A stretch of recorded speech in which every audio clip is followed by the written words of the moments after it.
Chapter 7. The Sorting Hat. The door swung open at once. A tall, black-haired witch in emerald green robes stood there. She had a very stern face, and Harry's first thought that this was not someone to cross. "The first year's, Professor McGonagall," said Hagrid. "Thank you, Hagrid. I will take them from here." She pulled the door wide. The entrance hall was so big, you could have fitted the whole of the Dursleys' house in it.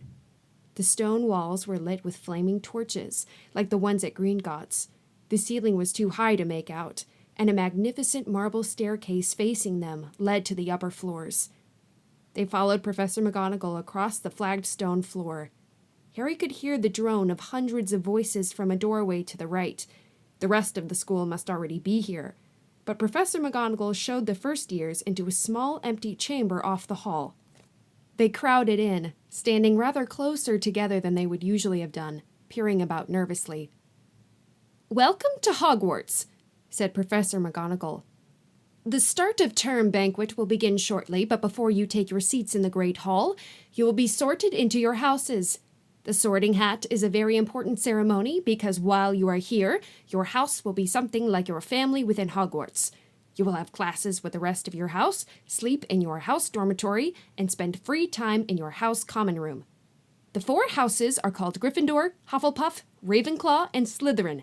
Each house has its own noble history, and each has produced outstanding witches and wizards. While you are at Hogwarts, your triumphs will earn your house points, while any rule breaking will lose house points. At the end of the year, the house with the most points is awarded the House Cup, a great honor.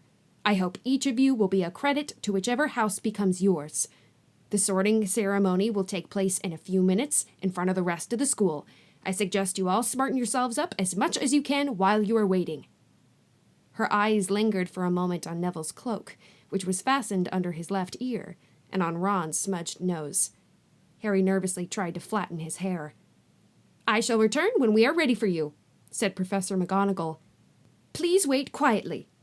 She left the chamber. Harry swallowed. "How exactly do they sort us into houses?" he asked Ron. "Some sort of test, I think. Fred said it hurts a lot, but I think he was joking." Harry's heart gave a terrible jolt. A test? In front of the whole school? But he didn't know any magic yet. What on earth would he have to do? He hadn't expected something like this the moment they arrived. He looked around anxiously and saw that everyone else looked terrified too. No one was talking much except Hermione Granger, who was whispering very fast about all the spells she'd learnt and wondering which one she'd need. Harry tried hard not to listen to her. He'd never been more nervous. Never. Not even when he'd had to take a school report home to the Dursleys saying that he'd somehow turned his teacher's wig blue. He kept his eyes fixed on the door. Any second now, Professor McGonagall would come back and lead him to his doom. Then something happened which made him jump about a foot in the air. Several people behind him screamed. "What the?" he gasped. So did the people around him. About 20 ghosts had just streamed through the back wall. Pearly white and slightly transparent, they glided across the room talking to each other and hardly glancing at the first years. They seemed to be arguing.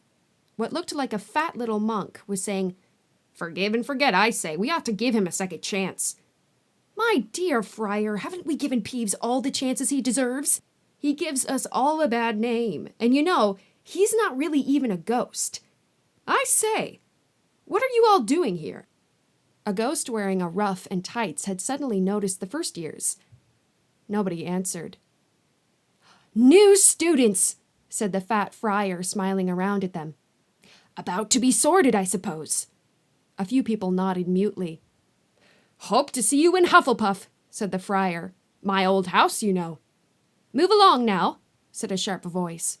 "The sorting ceremony is about to start." Professor McGonagall had returned. One by one, the ghosts floated away through the opposite wall. "Now form a line," Professor McGonagall told the first years. "And follow me." Feeling oddly as though his legs had turned to lead, Harry got into line behind a boy with sandy hair, with Ron behind him, and they walked out of the chamber, back across the hall and through a pair of double doors into the Great Hall. Harry had never even imagined such a strange and splendid place. It was lit by thousands and thousands of candles, which were floating in midair over 4 long tables, where the rest of the students were sitting. These tables were laid with glittering gold plates and goblets. At the top of the hall was another long table where the teachers were sitting. Professor McGonagall led the first years up here, so that they came to a halt in a line facing the other students, with the teachers behind them. The hundreds of faces staring at them looked like pale lanterns in the flickering candlelight. Dotted here and there among the students, the ghosts shone misty silver. Mainly to avoid all the staring eyes, Harry looked upwards and saw a velvety black ceiling dotted with stars. He heard Hermione whisper, "It's bewitched to look like the sky outside. I read about it in Hogwarts: A History." It was hard to believe there was a ceiling there at all, and that the great hall didn't simply open on to the heavens. Harry quickly looked down again as Professor McGonagall silently placed a 4-legged stool in front of the first years. On top of the stool, she put a pointed wizard's hat. The hat was patched and frayed and extremely dirty. Aunt Petunia wouldn't have let it in the house. Maybe they had to try and get a rabbit out of it, Harry thought wildly. That seemed the sort of thing. Noticing that everyone in the hall was now staring at the hat, he stared at it too. For a few seconds, there was complete silence. Then the hat twitched. A rip near the brim opened wide like a mouth, and the hat began to sing. "Oh, you may not think I'm pretty, but don't judge on what you see. I'll eat myself if you can find a smarter hat than me. You can keep your bowlers black, your top hat sleek and tall, for I'm the Hogwarts sorting hat, and I can cap them all. There's nothing hidden in your head the sorting hat can't see, so try me on and I will tell you where you ought to be. You might belong in Gryffindor, where dwell the brave at heart. Their daring nerve and chivalry set Gryffindors apart. You might belong in Hufflepuff, where they are just and loyal. Those patient Hufflepuffs are true and unafraid of toil. Or yet in wise old Ravenclaw, if you've a ready mind, where those of wit and learning will always find their kind. Or perhaps in Slytherin you'll make your real friends. Those cunning folk use any means to achieve their ends. So put me on, don't be afraid, and don't get in a flap. You're in safe hands, though I have none, for I'm a thinking cap." The whole hall burst into applause as the hat finished its song. It bowed to each of the 4 tables, and then became quite still again. "So we've just got to try on the hat," Ron whispered to Harry. "I'll kill Fred. He was going on about wrestling a troll." Harry smiled weakly. Yes, trying on the hat was a lot better than having to do a spell, but he did wish they could have tried it on without everyone watching. The hat seemed to be asking rather a lot. Harry didn't feel brave or quick-witted or any of it at the moment. If only the hat had mentioned a house for people who felt a bit queasy, that would have been the one for him. Professor McGonagall now stepped forward holding a long roll of parchment. "When I call your name, you will put on the hat and sit on the stool to be sorted," she said. "Abbott, Hannah." A pink-faced girl with blonde pigtails stumbled out of line, put on the hat, which fell right down over her eyes, and sat down. A moment's pause. "Hufflepuff!" shouted the hat. The table on the right cheered and clapped as Hannah went to sit down at the Hufflepuff table. Harry saw the ghost of the fat friar waving merrily at her. "Bones, Susan!" "Hufflepuff!" shouted the hat again, and Susan scuttled off to sit next to Hannah. "Boot, Terry!" "Ravenclaw!" The table second from the left clapped this time. Several Ravenclaws stood up to shake hands with Terry as he joined them. Brocklehurst Mandy went to Ravenclaw too, but Brown Lavender became the first new Gryffindor, and the table on the far left exploded with cheers. Harry could see Ron's twin brothers catcalling. Bulstrode Millicent then became a Slytherin. Perhaps it was Harry's imagination, after all he'd heard about Slytherin, but he thought they looked an unpleasant lot. He was starting to feel definitely sick now. He remembered being picked for teams during sports lessons at his old school. He had always been the last to be chosen, not because he was no good, but because no one wanted Dudley to think they liked him. "Finch-Fletchley, Justin?" "Hufflepuff!" Sometimes, Harry noticed, the hat shouted out the house at once, but at others it took a little while to decide. Finnegan Seamus, the sandy-haired boy next to Harry in the line, sat on the stool for almost a whole minute before the hat declared him a Gryffindor. Granger, Hermione. Hermione almost ran to the stool and jammed the hat eagerly on her head. Gryffindor! Shouted the hat. Ron groaned. A horrible thought struck Harry, as horrible thoughts always do when you're very nervous. What if he wasn't chosen at all? What if he just sat there with the hat over his eyes for ages until Professor McGonagall jerked it off his head and said there had obviously been a mistake and he'd better get back on the train? When Neville Longbottom, the boy who kept losing his toad, was called, he fell over on his way to the stool. The hat took a long time to decide with Neville. When it finally shouted Gryffindor, Neville ran off still wearing it and had to jog back amid gales of laughter to give it to MacDougall Morag. Malfoy swaggered forward when his name was called and got his wish at once. The hat had barely touched his head when it screamed, Slytherin! Malfoy went to join his friends Crabbe and Goyle, looking pleased with himself. There weren't many people left now.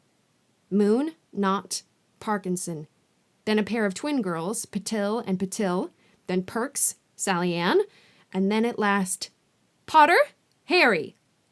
As Harry stepped forward, whispers suddenly broke out like little hissing fires all over the hall. Potter, did she say? The Harry Potter? The last thing Harry saw before the hat dropped over his eyes was the hall full of people craning to get a good look at him. Next second, he was looking at the black inside of the hat. He waited. Said a small voice in his ear. Difficult. Very difficult. Plenty of courage, I see. Not a bad mind, either. There's talent. Oh, my goodness, yes. And a nice thirst to prove yourself. Now that's interesting. So where shall I put you? Harry gripped the edges of the stool and thought, Not Slytherin, not Slytherin. Not Slytherin, eh? Said the small voice. Are you sure? You could be great, you know. It's all here in your head, and Slytherin will help you on the way to greatness, no doubt about that. No? Well, if you're sure, better be Gryffindor! Harry heard the hat shout the last word to the whole hall. He took off the hat and walked shakily towards the Gryffindor table. He was so relieved to have been chosen and not put in Slytherin, he hardly noticed that he was getting the loudest cheer yet. Percy the prefect got up and shook his hand vigorously, while the Weasley twins yelled, We got Potter! We got Potter! Harry sat down opposite the ghost in the rough he'd seen earlier. The ghost patted his arm, giving Harry the sudden, horrible feeling he'd just plunged it into a bucket of ice-cold water. He could see the high table properly now. At the end nearest him sat Hagrid, who caught his eye and gave him the thumbs up. Harry grinned back. And there, in the center of the high table, in a large gold chair, sat Albus Dumbledore. Harry recognized him at once from the card he'd got out of the chocolate frog on the train. Dumbledore's silver hair was the only thing in the whole hall that shone as brightly as the ghost's. Harry spotted Professor Quirrell, too, the nervous young man from the leaky cauldron. He was looking very peculiar in a large purple turban. And now there were only 3 people left to be sorted. Turpin, Lisa, became a Ravenclaw, and then it was Ron's turn. He was pale green by now. Harry crossed his fingers under the table, and a second later the hat had shouted, Gryffindor. Harry clapped loudly with the rest as Ron collapsed into the chair next to him. Well done, Ron, excellent, said Percy Weasley pompously across Harry as Zabini Blaze was made a Slytherin. Professor McGonagall rolled up her scroll and took the sorting hat away. Harry looked down at his empty gold plate. He had only just realized how hungry he was. The pumpkin pasties seemed ages ago. Albus Dumbledore had got to his feet. He was beaming at the students, his arms opened wide, as if nothing could have pleased him more than to see them all there. Welcome, he said. Welcome to a new year at Hogwarts. Before we begin our banquet, I would like to say a few words. And here they are. Nitwit, Blubber, Oddment, Tweak. Thank you. He sat back down. Everybody clapped and cheered. Harry didn't know whether to laugh or not. Is he a bit mad? He asked Percy uncertainly. Mad? Said Percy airily. He's a genius, best wizard in the world. But he is a bit mad, yes. Potatoes, Harry?" Harry's mouth fell open. The dishes in front of him were now piled with food. He had never seen so many things he liked to eat on one table. Roast beef, roast chicken, pork chops and lamb chops, sausages, bacon and steak, boiled potatoes, roast potatoes, chips, Yorkshire pudding, peas, carrots, gravy, ketchup, and for some strange reason, mint humbugs. The Dursleys had never exactly starved Harry, but he'd never been allowed to eat as much as he liked. Dudley had always taken anything that Harry really wanted, even if it made him sick. Harry piled his plate with a bit of everything except the humbugs and began to eat. It was all delicious. "That does look good," said the ghost in the ruff sadly, watching Harry cut up his steak. "Can't you?" "I haven't eaten for nearly 500 years, said the ghost. "I don't need to, of course, but one does miss it. I don't think I've introduced myself. Nicholas Flamel de Mimsy Porpington at your service, resident ghost of Gryffindor Tower." "I know who you are," said Ron suddenly. "My brothers told me about you. You're nearly headless Nick." "I would prefer you call me Sir Nicholas de Mimsy," the ghost began stiffly, but sandy-haired Seamus Finnegan interrupted. "Nearly headless? How can you be nearly headless?" Sir Nicholas looked extremely miffed, as if their little chat wasn't going at all the way he wanted. "Like this," he said irritably. He seized his left ear and pulled. His whole head swung off his neck and fell onto his shoulder, as if it was on a hinge. Someone had obviously tried to behead him, but not done it properly. Looking pleased at the stunned looks on their faces, nearly headless Nick flipped his head back onto his neck, coughed, and said, "So, new Gryffindors. I hope you're going to help us win the house championship this year. Gryffindor have never gone so long without winning. Slytherin have got the cup 6 years in a row. The bloody Baron's becoming almost unbearable. He's the Slytherin ghost." Harry looked over at the Slytherin table and saw a horrible ghost sitting there, with blank, staring eyes, a gaunt face, and robes stained with silver blood. He was right next to Malfoy, who, Harry was pleased to see, didn't look too pleased with the seating arrangements. "How did he get covered in blood?" asked Seamus with great interest.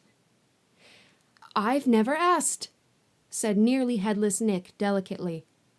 When everyone had eaten as much as they could, the remains of the food faded from the plates, leaving them sparkling clean as before. A moment later, the puddings appeared. Blocks of ice cream in every flavor you could think of. Apple pies, treacle tarts, chocolate eclairs, and jam donuts, trifle, strawberries, jelly, rice pudding. As Harry helped himself to a treacle tart, the talk turned to their families. "I'm half and half," said Seamus. "Me dad's a muggle. Mam didn't tell him she was a witch till after they were married. Bit of a nasty shock for him." The others laughed. "What about you, Neville?" said Ron. "Well, my gran brought me up and she's a witch," said Neville. "But the family thought I was a muggle for ages. My great-uncle Algy kept trying to catch me off my guard and force some magic out of me. He pushed me off the end of Blackpool Pier once. I nearly drowned, but nothing happened until I was 8. Great-uncle Algy came round for tea and he was hanging me out of an upstairs window by the ankles when my great-auntie Enid offered him a meringue and he accidentally let go. But I bounced all the way down the garden and into the road. They were really pleased. Gran was crying, she was so happy. And you should have seen the faces when I got in here. They thought I might not be magic enough to come, you see. Great-uncle Algy was so pleased he bought me my toad." On Harry's other side, Percy Weasley and Hermione were talking about lessons. "I do hope they start straight away. There's so much to learn. I'm particularly interested in transfiguration, you know, turning something into something else. Of course, it's supposed to be very difficult." "You'll be starting small, just matches into needles and that sort of thing." Harry, who was starting to feel warm and sleepy, looked up at the high table again. Hagrid was drinking deeply from his goblet. Professor McGonagall was talking to Professor Dumbledore. Professor Quirrell, in his absurd turban, was talking to a teacher with greasy black hair, a hooked nose, and sallow skin. It happened very suddenly. The hooked-nosed teacher looked past Quirrell's turban straight into Harry's eyes, and a sharp, hot pain shot across the scar on Harry's forehead. "Ouch!" Harry clapped a hand to his head. "What is it?" asked Percy. Nothing." The pain had gone as quickly as it had come. Harder to shake off was the feeling Harry had got from the teacher's look. A feeling that he didn't like Harry at all. "Who's that teacher talking to Professor Quirrell?" he asked Percy. "Oh, you know Quirrell already, do you? No wonder he's looking so nervous. That's Professor Snape. He teaches potions, but he doesn't want to. Everyone knows he's after Quirrell's job. Knows an awful lot about the dark arts, Snape." Harry watched Snape for a while, but Snape didn't look at him again. At last, the puddings too disappeared, and Professor Dumbledore got to his feet again. The hall fell silent. "Ahem. Just a few more words now we are all fed and watered. I have a few start-of-term notices to give you. First years should note that the forest in the grounds is forbidden to all pupils, and a few of our older students would do well to remember that as well." Dumbledore's twinkling eyes flashed in the direction of the Weasley twins.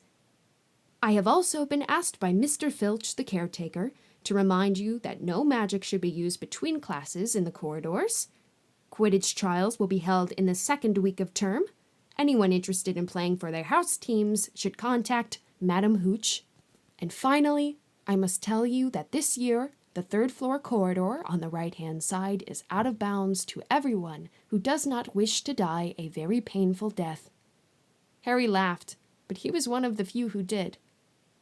"He's not serious," he muttered to Percy. "Must be," said Percy, frowning at Dumbledore. "It's odd, because he usually gives us a reason why we're not allowed to go somewhere. The forest's full of dangerous beasts. Everyone knows that. I do think he might have told us prefects at least." "And now, before we go to bed, let us sing the school song," cried Dumbledore. Harry noticed that the other teachers' smiles had become rather fixed. Dumbledore gave his wand a little flick, as if he was trying to get a fly off the end, and a long golden ribbon flew out of it, which rose high above the tables and twisted itself snake-like into words. "Everyone pick their favorite tune," said Dumbledore, "and off we go!" And the school bellowed, "Hogwarts, Hogwarts, Hoggy-Warty Hogwarts, teach us something, please. Whether we be old and bald, or young with scabby knees, our heads could do with filling with some interesting stuff. For now they're bare and full of air, dead flies, and bits of fluff. So teach us things worth knowing, bring back what we've forgot. Just do your best, we'll do the rest, and learn till our brains all rot." Everyone finished the song at different times. At last, only the Weasley twins were left singing along to a very slow funeral march. Dumbledore conducted their last few lines with his wand, and when they had finished, he was one of those who clapped the loudest. "Ah, music," he said, wiping his eyes. "A magic beyond all we do here. And now bedtime. Off you trot." The Gryffindor first years followed Percy through the chattering crowds, out of the great hall and up the marble staircase. Harry's legs were like lead again, but only because he was so tired and full of food. He was too sleepy even to be surprised that the people in the portraits along the corridors whispered and pointed as they passed, or that twice Percy led them through doorways hidden behind sliding panels and hanging tapestries. They climbed more staircases, yawning and dragging their feet, and Harry was just wondering how much further they had to go when they came to a sudden halt. A bundle of walking sticks was floating in midair ahead of them, and as Percy took a step towards them, they started throwing themselves at him. "Peeves," Percy whispered to the first years. "A poltergeist." He raised his voice. "Peeves, show yourself." A loud, rude sound, like the air being let out of a balloon, answered. "Do you want me to go to the Bloody Baron?" There was a pop, and a little man with wicked dark eyes and a wide mouth appeared, floating cross-legged in the air, clutching the walking sticks. "Ooh," he said with an evil cackle. "Ickle firsties, what fun!" He swooped suddenly at them. They all ducked. "Go away, Peeves, or the Baron'll hear about this, I mean it," barked Percy. Peeves stuck out his tongue and vanished, dropping the walking sticks on Neville's head. They heard him zooming away, rattling coats of armor as he passed. "You want to watch out for Peeves," said Percy as they set off again. "The Bloody Baron's the only one who can control him. He won't even listen to us prefects. Here we are." At the end of the corridor hung a portrait of a very fat woman in a pink silk dress. "Password?" she said. "Caput Draconis," said Percy, and the portrait swung forward to reveal a round hole in the wall. They all scrambled through it. Neville needed a leg up, and found themselves in the Gryffindor common room, a cozy round room full of squashy armchairs. Percy directed the girls through one door to their dormitory and the boys through another. At the top of a spiral staircase, they were obviously in one of the towers. They found their beds at last. 5 four-posters, hung with deep red velvet curtains. Their trunks had already been brought up. Too tired to talk much, they pulled on their pajamas and fell into bed. "Great food, isn't it?" Ron muttered to Harry through the hangings. "Get off, Scabbers! He's chewing my sheets." Harry was going to ask Ron if he'd had any of the treacle tart, but he fell asleep almost at once. Perhaps Harry had eaten a bit too much, because he had a very strange dream. He was wearing Professor Quirrell's turban, which kept talking to him, telling him he must transfer to Slytherin at once because it was his destiny. Harry told the turban he didn't want to be in Slytherin. It got heavier and heavier. He tried to pull it off, but it tightened painfully. And there was Malfoy, laughing at him as he struggled with it. Then Malfoy turned into the hook-nosed teacher, Snape, whose laugh became high and cold. There was a burst of green light, and Harry woke, sweating and shaking. He rolled over and fell asleep again, and when he woke the next day, he didn't remember the dream at all.